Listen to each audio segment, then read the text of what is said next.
I'm Ruth Ann Manning, and my son John and I really appreciate you watching our video today. We approach transference from different angles. I was diagnosed with bipolar disorder over 40 years ago, and I've had at least a dozen or so psychotic episodes where I had to be hospitalized. The reason I don't have an affiliation there is that I haven't been able to work since 2000 because lithium led to a bunch of other illnesses, and I just couldn't work anymore.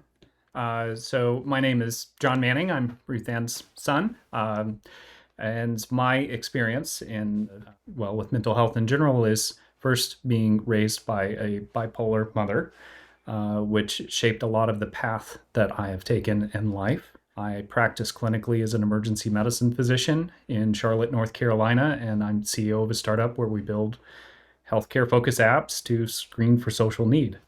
I'm going to give an example of mental health transference, not from the medical point of view, which you're probably more interested in, and that's described on this slide.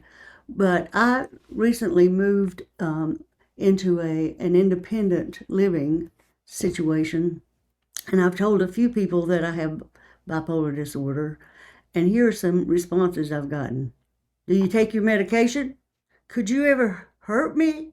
Are you like Susan Smith? Have you ever tried to kill your children? Is that a pretty good example of transference, John? Absolutely. It can be very bad for a patient with a mental illness crisis if the people treating them cannot recognize what it is or stabilize them or do a triage or manage the treatment. And the worst things that can happen is a misdiagnosis and even death. Absolutely. And looking at from our perspective in the hospital, there are many people that come to the emergency department because they have a lot of need. One being they have thoughts of hurting themselves or hurting others. One being that they haven't slept in 4 days and they cannot manage basic activities of daily living because we're off their medications for one reason or another, and their mind is a little bit out of its norm. And what would be typically simple for them to accomplish in a given day, they can't.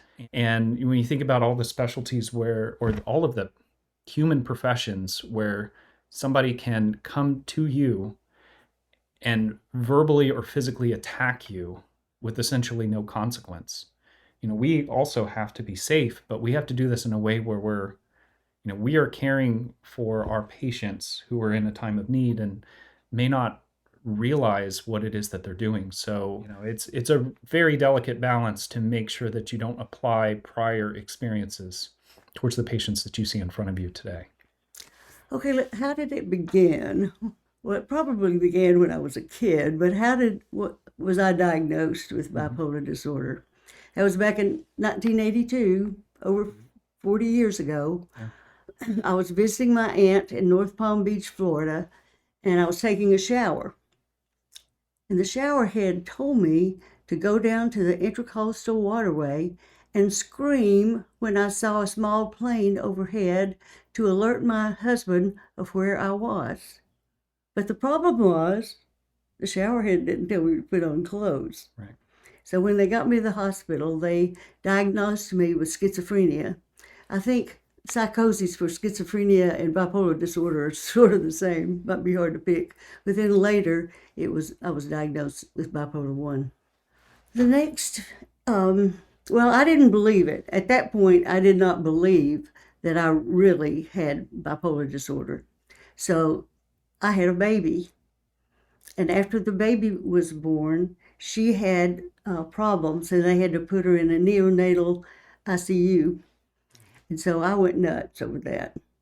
And I wasn't even out of the psych ward when she came home after 17 days in NICU.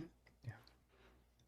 The next one was in 1995. Now, I had been having an episode with hospitalization about every year in the 1980s, but my husband and I divorced in 1990. And the next one that I had was in 1995 because a coworker decided that since we were going to a trade show, he wanted me to sell a lot of software because he stood to benefit financially. So he said, why don't you cut back on your lithium a little bit? So I did. That was not a good idea. So what happened was, the first thing I did was I decided, or I didn't decide, but somehow I knew I was supposed to go to another planet and repopulate it, or populate it in the first place. And I was going to take my boyfriend, my 2 children, and the spaceship I was going to build in my bedroom. So if you look at the picture on the left, in that spaceship, all I was going to have was a guitar. My boyfriend was a guitarist, and I had 4 little stuffed animals, and I needed to clean out the bedroom so it could turn into a spaceship. So I took all my clothes out of the closets, emptied every drawer, and just put them in the floor somewhere else in the house. Somehow, somebody had alerted the police that I might be sick. It might have been the man down the street that I gave my van to. He later returned it. Or it could have been parents of some of the kids that I gave prized possessions to. At any rate, one Sunday morning when my neighbors were heading for church, about a dozen, or maybe, I don't know, 6 to a dozen police cars came and parked right in front of my house, and they broke in, and they found me in my bedroom. They had to walk across a lot of stuff, but they found me in my bedroom with a little leopard print teddy and my dad's Bible reading. Well, they wanted to take my Bible away from me because they were going to take me to the hospital. I did not want to give up my Bible. So I'm sure that I was, a little strong. So they handcuffed me behind my back, took tape and taped my legs together, and 2 of them picked me up. And one of them started beating me on my back with a billy stick. And I said, I'm not Rodney King. So they dropped me in the floor. Then somehow they carried me out and put me in the car, and they took me to the state mental institution. Well, the state mental institution is supposed to take anybody. That's like your last resort. Well, they turned me away. They said I was too berserk to fit in with the rest of their population. So you see the slide on the right, they took me to a private hospital I never even heard of. It's very small, and they put me in a wire cage. The cage wasn't as big as this room. It was more the size that you'd put a tiger or a lion in. And I don't think I could even stand up in the little cage. When they finally did let me out, and the nurse was giving me medicine one day, I said, would you check my back and see if it has any bruises? She said, yeah, there are bruises all over your back. And I told her it was the police, and she said, now, honey, you know it was some of your friends or your family that made those bruises on you. Since then, my life has been one wild ride. The next big one, this was in 1995. I didn't have another psychiatric episode with psychosis until 2018. That's a long time to go. I mean, I got hyper. I had some mania and stuff, but I didn't get psychotic until 2018. And that was the most creative episode that I've ever had. Let's see, what did I do? What did I do during that one? Yeah, so at one point in time, you had traveled through multiple states, Oh up and yeah, down. 1,875 miles in less than a week, 2 weeks. You almost burned your house down. Oh yeah, that was during a virtual reality game I was making. At the end of a world, you like get rid of that one and make another video game, right? Okay, so it was time to burn the world down. You were found with different, I'll just say foreign bodies in different locations that the emergency doctor had to chemically sedate you just to make sure that you hadn't harmed yourself. Oh, you want me to tell that one? Well, you wrote about it in your 250-page book. Oh yeah, While Still Manic. While I'm Still Manic, I wrote 200 pages of it. Yeah. And double space, exactly. And ultimately, the point, which I thought was really interesting, having read through this, is a lot of times you take the perspective of somebody is in a dream. You feel like as soon as you wake up, you don't remember the context of what had happened in that dream, but you remember the emotions that you had felt. And the way you described this in your book was the opposite. You remember all of these different connections that you were making and all of the different almost hallucinations that you were having without actively seeing something in front of you per se. But what you don't remember at all is the emotions you felt, which you described as like a robot. And that was a big part of your perspective. And that was also a big part of why you wanted to put that story down. Yeah. Another reason I wanted to put it down is that I could remember like the 2017 and 2018 things that had happened to me building up to the episode. But the thing that I don't think a lot of people remember is the details of the episode and also the hospitalizations. I was in 2 different hospitals, and I took notes during those times. So I think the uniqueness of my book is that when you go through that, you really feel like you went through an episode yourself. Mom mentioned this, but my parents were divorced ever since I was 3 years old. And the schedule that we had, my sister and I had, was as follows: Monday moms, Tuesday dads, Wednesday moms, Thursday dads, Friday usually moms, Saturday usually moms until 6 p.m., Sundays usually dads. If it was the first Friday of the month, I was at dad's all weekend, going back to mom's on Monday. If it was the third Friday of the month, we would stay at mom's until Sunday at 6 p.m. and then go to dad's and then back to mom's on Monday. And we did this for over 11 years. And what that means as a child is I got to know not only what day of the week it is, but what weekend of the month it is to figure out if I'm actually going to ride the bus or wait to get picked up from school. That's big. What it meant from our perspective is, if we were ever traveling with mom to Florida to visit family or Hawaii is a good example, we had to have somebody with us at all times that was on this trusted list of people that mom could travel with. The point that you had in 1995, I was 9 years old at the time, and it was a weekend where we're typically at dad's, and we get dropped off, and my sister and I are literally in tears, thinking it's the end of the world. Mom is going to go to Omaha, Nebraska. She took some small dolls to remember us forever. And then dad called the cops and she's in an asylum for several weeks. And so that was our perspective. That's how they called. He called because we had this every other day schedule so that he could essentially use myself and my sister as a barometer to figure out what we were getting exposed to with you. And it was terrible. It was challenging, but it was what allowed you to stay safe. And it was just something that we had to deal with. I'll say we had a lot of opportunity, and then we also had a lot of challenge that were very heavily juxtaposed to each other. And we had, you were on disability. And from 2000 on, I haven't had a job since 2000. But you never lost your house. No. And you never... And I paid cash. It was paid off by 1995. Well, you bought your house as the first thing you saw and put an offer immediately. Oh, yeah, I did. Which, for people that are on the manic side of bipolar, is a more common thing to spend money and give things away more frequently. And you typically were more on the manic side than the depressed side. Certainly, that doesn't mean we didn't see that and, had, issues with you with...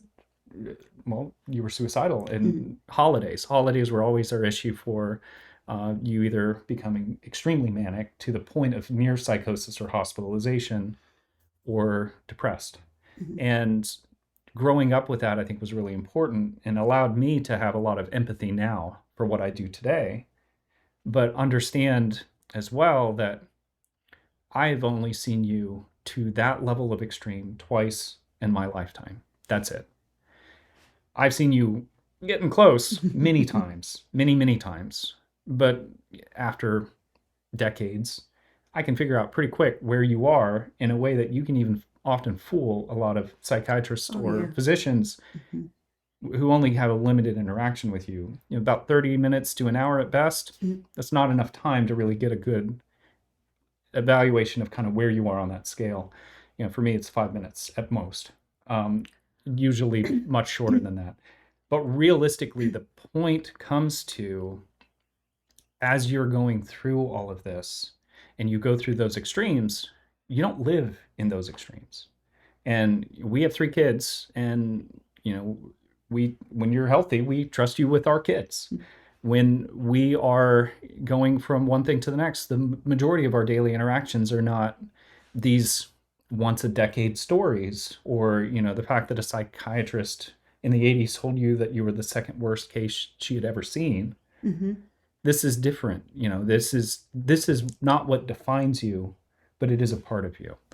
And one psychiatrist wanted me to abort you.